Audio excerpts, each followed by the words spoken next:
Saya bawa keluar budak-budak perempuan tu daripada tempat itu, bawa balik rumah, letak Quran depan ni untuk mendapatkan confirmation.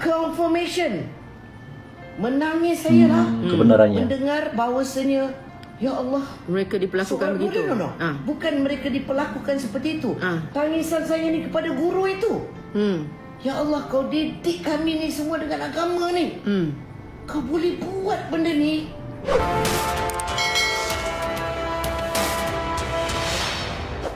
lupa subscribe YouTube channel Tamaji Serumpun. Ya. Oke, terima kasih. Assalamualaikum warahmatullahi wabarakatuh. Salam sejahtera bagi sahabat-sahabat Tamaji Serumpun dimanapun berada. Semoga sentiasa sehat walafiat, dimurahkan rezekinya, panjang umurnya, amin. Hari ini saya nak bawa ke orang menyelami satu cerita yang tengah panas dan menggegarkan media sosial. Film bid'ah aran daripada Puan Erma Fatimah. Film ini bukan setakat drama biasa yang direka-reka untuk tontonan. Apa yang ramai tak tahu, cerita ini sebenarnya lahir daripada pengalaman hidup beliau sendiri. Yang Puan Erma bukan hanya mengarah, tetapi pernah melaluinya dan merasakan sendiri dunia gelap yang dia tunjukkan dalam film ini. Sebab itulah setiap babak dalam bid'ah terasa hidup, terasa perit, dan terasa benar. Dan mungkin itulah sebab kenapa ramai orang yang pro dan kontra. Ada yang setuju, ada yang marah, dan ramai juga yang sangat tersentuh. Nah, tanpa berlama-lama, jom kita bincang, adakah film ini terlalu berani atau sebenarnya terlalu jujur, dan bagaimana pengakuan dari Erma Fatimah sendiri sebagai sutradaranya. Play. Drama bid'ah tu. Bid'ah. Bukan cerita betul. Okey, macam mana boleh cerita betul? Sebab saya pernah berada di dalam kumpulan jemaah seperti itu. Itu bila tahun bila? Berapa tahun yang lalu. Jadi apabila saya duduk di dalam kumpulan itu, ajarannya betul, zikirnya betul. Daripada situ saya belajar untuk menzikirkan diri saya setiap hari, zikir bagus, semua ilmu agamanya perfect. Tahu dah. Ya, tiba-tiba sehingga kan anak-anak kat dalam jemaah tu menganggap saya seperti ibu mereka. Budak-budak muda, bosia-bosia ni masuk dah kenal Tuhan, mak bapak hantar ke pondok dalam tu ya. Satu hari saya dapat panggilan daripada salah seorang perempuan, budak perempuan tu memberitahu kepada saya tok guru itu menidurinya. Dan bukan hanya dia, beberapa Student lain juga. saudara, lillahi ta'ala, ini bukan satu orang saja. Dan itulah bid'ah. Student-student tu umur berapa tahun? Umur 20 tahun, 19 tahun, 18 tahun. Astagfirullahalazim. Tempatnya bukan di muda. KL, tempatnya di luar KL. Saya bawa keluar budak-budak perempuan tu daripada tempat itu, bawa balik rumah, letak Quran depan ni untuk mendapatkan confirmation. Menangis saya lah kebenarannya. mendengar bahawasanya ya Allah, mereka diperlakukan begitu. No. Bukan mereka diperlakukan seperti itu. Tangisan saya ni kepada guru itu. Ya Allah, kau didik kami ni semua dengan agama ni. Kau boleh buat benda ni. Itu saya menangis. Demi Allah, Allah Ta'ala ni saya tak bohong. Itu yang saya buat bid'ah. Kenapa? Saya melihat bagaimana mereka ini masuk ke dalam satu kumpulan nak beragama ni, nak berilmu, tapi kau tidak ada ilmu. Sehingga kau merelakan diri kau diperlakukan begitu. Dan atas dasar apa? Dan kumpulan Di mana kumpulan maruah itu adalah hasil hantar oleh mak bapak juga, kerana anak-anak dia bermasalah, betul kan? Kenapa kau sanggup melakukan itu sampai ke tahap menjual maruah kau? Dalam agama tidak ajar itu. Jadi agamanya tak salah, Islam itu tak pernah salah. Yang salah adalah mereka yang menyalahgunakan Islam itu. Jadi saya buat cerita tu bukan nak jatuhkan Islam. Saya nak mengingatkan kepada anak-anak muda kat luar sana, bukan nak jatuhkan Islam. Mak-mak, jangan shortcut. Nak bagi anak ni baik, hantar pondok, hantar tanpa kau tahu siapa Kaji guru. dulu. Itu dia. Betul. Tidak menjatuhkan Islam dalam bid'ah.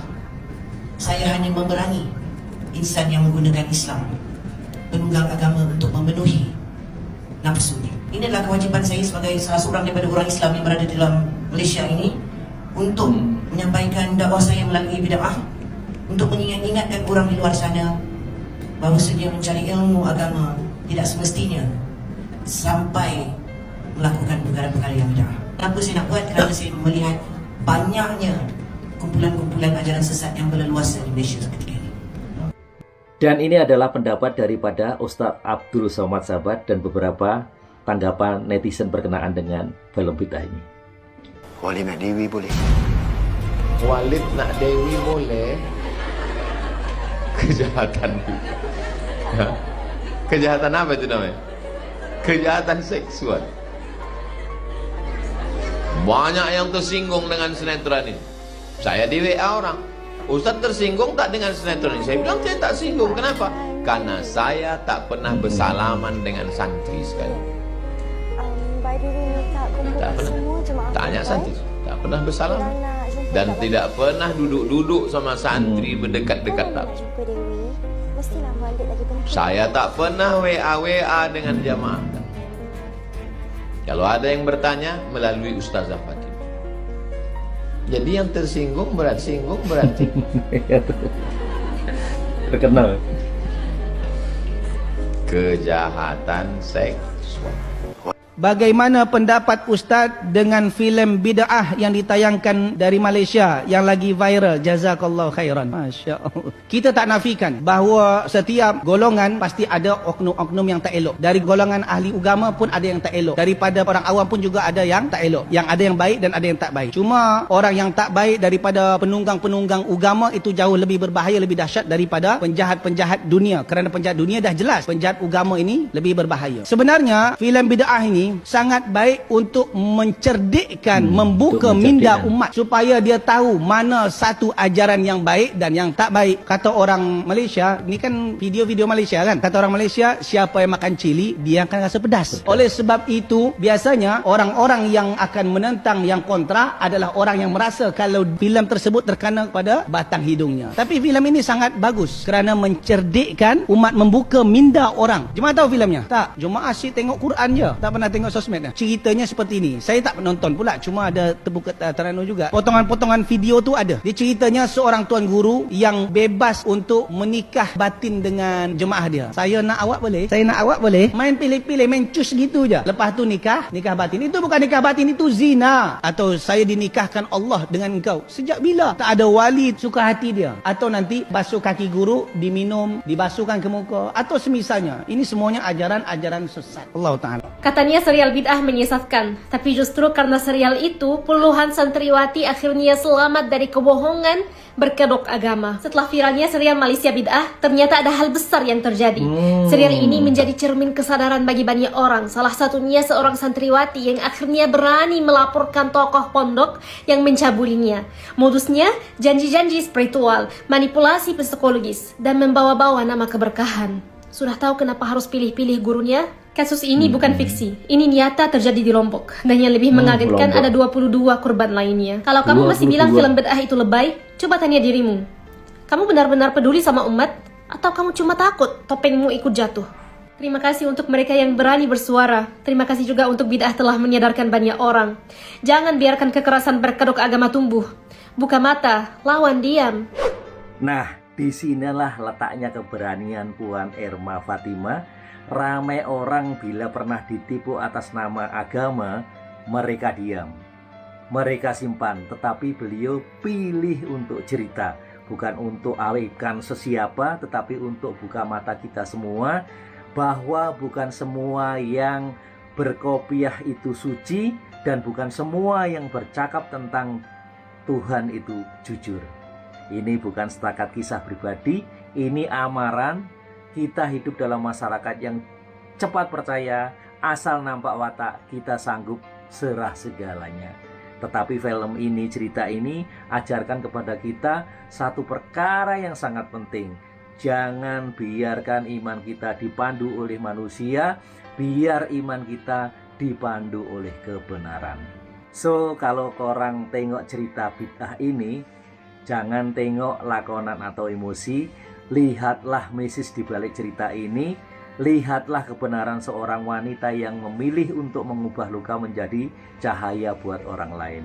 Dan yang paling penting sendiri, tanyalah kepada diri kita sendiri, adakah aku cukup kenal dengan agama saya atau selama ini aku hanya ikut orang?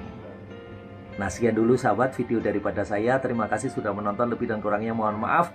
Jangan lupa terus sokong channel Tamajis Rumpun ini dengan cara subscribe, like, dan komen, dan share supaya ramai lagi kawan-kawan kita yang tahu dan boleh sama-sama fikir, bukan sekedar ikut. Wassalamualaikum warahmatullahi wabarakatuh. I love you Indonesia, I love you Malaysia.